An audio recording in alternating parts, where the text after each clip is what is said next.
Okay, so this is the Aeolian Harp by William Allingham, and this is the making of a kinetic typography piece I created for his poem.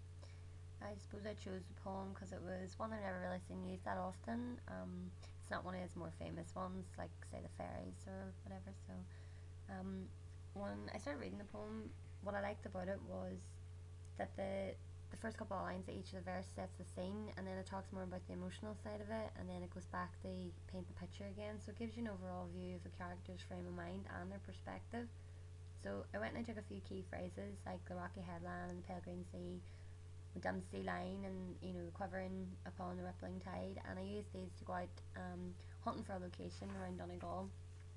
And these were some of the photos that I took kind of based on those lines, and then I went to record some audios, some video, just because I knew that I wasn't going to use any narration in the piece. So I knew that the crashing waves was going to be the most important was the piece, because it's the only audio that was going to be played. Some of the locations I tried worked better than others.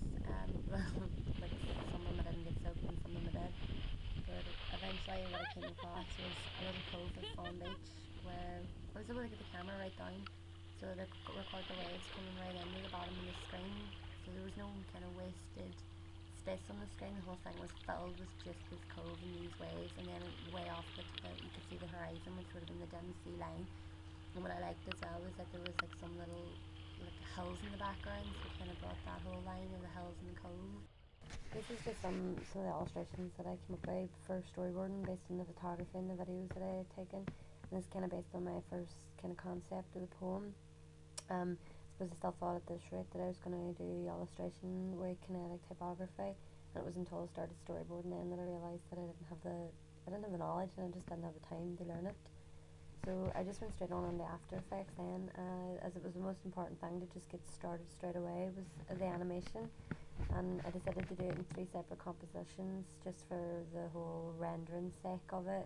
I just thought that would be easier. But it sort of wasn't until I actually exported my first composition that I realised that I didn't really know what I was doing with the whole format and things, so I had to go on YouTube and look it up and watch a few tutorials, because it turned out that the required format for the exporting wasn't actually a default setting, and I had no clue where to find it, so that's why this example here is a bit glitchy and jumpy. The whole video was dropped onto it by a complete accident just for a presentation purpose on week 4, but it was liked and it did seem to work as well, and I was kind of fond of it, so I decided to just keep it and go with that.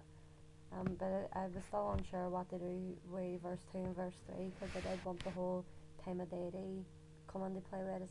So I decided to use something that I already had on my laptop to piece it all together. It's called VideoPad, and not as probably not as professional as Final Cut or Premiere, but it does the job and allows you to export to the formats you need, and it's just an easy way to edit your audio as well. So I was able to cut and paste parts of the audio and the cover up parts that were quieter, and then add it into the starting video as well, and also fade out the end video and keep the audio going for an hour while as well.